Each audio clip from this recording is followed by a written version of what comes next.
Bienvenue sur Lithothérapie & Co. Je m'appelle Jade, je suis lithothérapeute et dans ce podcast, nous allons découvrir ce qu'est la lithothérapie. Si vous vous demandez ce qu'est la lithothérapie, ce qu'elle apporte et comment utiliser les pierres au quotidien, alors vous êtes au bon endroit. Toutes les semaines, je vous offre des conseils et astuces pour vous aider à mieux la comprendre et à l'implémenter dans votre quotidien pour un meilleur équilibre de vie. Alors, prêt à mettre en avant votre bien-être grâce aux pierres ? À devenir plus aligné et à gagner en sérénité ? C'est parti pour l'épisode du jour. Bonjour à tous et bienvenue dans l'épisode 174 du podcast Lithothérapie & Co. Et aujourd'hui, on va parler d'un sujet de méditation avec les pierres, mais je sais que c'est un sujet qui vous travaille pas mal et notamment, j'aimerais vous dire pourquoi est-ce que tu n'arrives pas à méditer avec tes pierres. Donc, on va faire un zoom sur ça.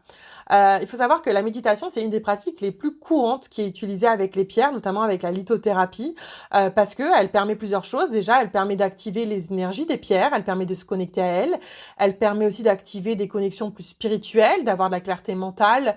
En fait, elle permet énormément de choses. Donc, c'est vraiment un outil avec la respiration, avec le journaling, etc., qui est le plus utilisé, en tout cas en lithothérapie. Et pourtant, c'est quelque chose qui est assez difficile à appréhender seul et on a souvent du mal, on ne sait pas vraiment ce que c'est la méditation, on a souvent du mal à se connecter aux pierres. Donc déjà, première chose qui fait que tu n'arrives pas à méditer avec tes pierres, déjà souvent c'est que tu manques de connaissances avec tes pierres. Des fois, le fait de ne pas arriver à se connecter à elles, notamment avec la méditation, c'est qu'on va prendre la mauvaise pierre pour la mauvaise chose. Par exemple, on va lire que l'améthyste, c'est une pierre de calme. Putain, qu'est-ce que je lis ça en ce moment partout. Oh là là, ça m'agace. Et du coup, forcément, tu vas méditer avec elle et en fait, ça va encore plus stimuler ton cerveau et tu vas encore plus penser à plein de choses. C'est normal. C'est une pierre de créativité mentale, c'est une pierre de connexion spirituelle. Donc, c'est une pierre qui va te connecter à tellement de choses, mais elle va pas du tout t'apaiser. Et donc, du coup, en fait, tu vas vivre des moments qui vont être très, très compliqués parce que à cause de ça. Donc déjà, petite solution pour toi, familiarise-toi vraiment avec les pierres, prends la bonne pierre pour toi, pour qu'elle corresponde vraiment aux besoins que tu recherches dans ta méditation. Si tu fais une méditation pour t'ancrer, pour te calmer, pour te connecter spirituellement, mais voilà, prends les bonnes pierres et une intention claire avant de méditer pour savoir justement. Alors évidemment, tu peux faire des méditations juste pour tester les énergies des pierres et dans ce cas-là, pas besoin de mettre d'intention, mais sinon, voilà, utilise la bonne pierre parce que souvent, c'est le manque de connaissances sur les pierres qui fait que la méditation se passe mal. Deuxième chose qui fait que tu n'arrives pas à méditer avec ta pierre, c'est que tu as des attentes trop hautes. Et ça, c'est hyper important. Est-ce que déjà, on t'a déjà dit que méditer, c'était ne penser à rien? Combien de fois j'entends ça? Non, mais méditer, c'est penser à rien. Mais absolument pas! Méditer, c'est l'arrêt de la fluctuation de la pensée. Ce n'est pas méditer à rien, c'est arrêter de penser à tout et à rien en même temps. Donc, c'est venir se concentrer sur une seule chose. Sa respiration, sur ce qu'on ressent, sur des bruits qu'on a autour de nous. Mais en fait, c'est venir réduire en fait le champ d'action de son mental pour qu'il se calme et qu'il s'apaise. Et du coup, des fois, on va avoir des intentions hyper fortes en disant, voilà, moi, il faut que j'arrête de réfléchir et du coup, j'y arrive pas. Du coup, je suis nulle. Du coup, je m'énerve. Du coup, j'ai plus envie de méditer. Ou alors, on va partir sur, quand j'ai des attentes trop hautes, sur, je vais méditer tout de suite pendant 1 heure ou 30 minutes. Alors que débute déjà par faire des méditations de 5 à 10 minutes. Moi, vous voyez, les méditations que je vous propose souvent, elles sont entre 5 et 15 minutes maximum. Vaut mieux méditer un petit peu tous les jours plutôt que de faire une méditation d'une demi-heure, en avoir marre et du coup en refaire une autre dans 6 mois. Ça n'a aucun sens. Donc déjà, ça va être hyper intéressant. Pareil, dans les attentes, on va vouloir avoir des résultats tout de suite quand on médite avec une pierre. Et des fois, on va se dire, ouais, ça marche pas, c'est nul. Alors que, en fait, c'est comme tout, hein. C'est comme quand vous cuisinez pour la première fois, il y a un plat de lasagne. Votre premier plat de lasagne, il est peut-être pas ouf. Le deuxième, il sera mieux, le troisième. Et puis, au bout du 50e, en fait, vous allez devenir la reine des lasagnes. Et c'est exactement la même chose pour les pierres. Laissez-vous le temps à votre corps de savoir, de ressentir, de savoir, ah tiens, j'ai l'impression qu'il se passe rien. Moi, je le vois ça dans le challenge des 21 jours. D'ailleurs, allez prendre le challenge des 21 jours si vous ne savez pas méditer avec les pierres.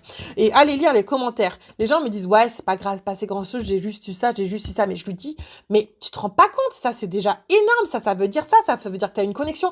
Ah oui, c'est vrai. En fait, des fois aussi, on ne sait pas interpréter ce qui se passe et on ne sait pas voir ce qui se passe. Et donc, du coup, en fait, on a l'impression qu'il se passe rien. Alors que non, c'est pas vrai. Il se passe des choses, c'est juste que vous n'avez pas le bon dictionnaire pour décoder ce qui se passe. Et ça prend du temps. Ça prend du temps de pouvoir apprendre. Et en fait, après, vous allez voir, vous allez le repérer très vite et vous allez pouvoir amplifier ça. Donc, attention aux attentes trop hautes et attention au décryptage aussi de ce qui se passe. Autre point qui fait que on a du mal des fois à méditer avec les pierres, c'est qu'on manque d'ancrage. Et oui, l'ancrage, c'est hyper important. Et des fois, on va se retenir de partir, notamment pour les méditations qui nous emmènent à des choses plus spirituelles, parce qu'on a peur de partir trop loin et de pas revenir. Ça, je l'entends aussi énormément. Ou alors, on va être trop dans le mental. Donc, utiliser en tout cas de l'ancrage ou faire un petit rituel d'ancrage avant de méditer, c'est hyper important parce que ça reconnecte au moment présent. Ça fait lâcher le mental pour revenir dans le corps et ça permet en fait de mieux profiter des méditations après, de mieux partir, etc., etc. Autre chose qui fait que des fois tu as peut-être du mal à méditer avec tes pierres, c'est les interférences physiques, énergétiques, émotionnelles autour de toi. Fais attention à te mettre dans un environnement qui soit vraiment calme, un moment où tu es tranquille, pas où le chéri, le chien, la tonton, le chat, machin va venir t'embêter. Ça, ce sera pas grave après. Quand tu es habitué à méditer, tu peux méditer, tu peux avoir un ouragan autour de toi, tu peux rester centré. Mais au début, c'est important d'être dans des environnements qui vont être calmes où personne va venir t'embêter. Voilà, et c'est pareil. Prends un petit moment pour nettoyer les énergies, peut-être fais un petit coup de Palo Santo ou autour de toi pour nettoyer les énergies de la journée, prends une douche avant, mais voilà, nettoie les énergies autour de toi parce que des fois tu peux avoir des interférences énergétiques aussi. Enlève tous tes bijoux si tu as 50 bracelets différents de pierres, mets-les de côté aussi, tu vois, mets bien en silencieux ton téléphone, enfin enlève un petit peu toutes ces interférences physiques, émotionnelles, énergétiques que tu peux avoir. Crée-toi vraiment un cocon, ça va être hyper important, d'accord? Voilà, alors il y a plein d'autres petites choses qui font que ça peut être compliqué de méditer avec les pierres, notamment de pas trouver les bonnes méditations. Des fois aussi, n'hésite pas au début à te faire accompagner par des méditations parce que méditer tout seul, juste en pleine conscience quand on débute, c'est très compliqué aussi. Ce que je vais faire, c'est que je te mets en dessous le challenge des 21 jours. Et sinon, si tu veux juste tester quelques méditations clés avec des pierres, je te mets le lien aussi vers les méditations sur Audage qui sont où tu peux activer une énergie avec une pierre pour t'aider à travailler. Ça peut être hyper intéressant pour toi. Allez, je te laisse aller découvrir tout ça et je te retrouve la semaine prochaine pour parler de 6 rituels, enfin de quelques rituels pour clôturer cette année. Des bisous!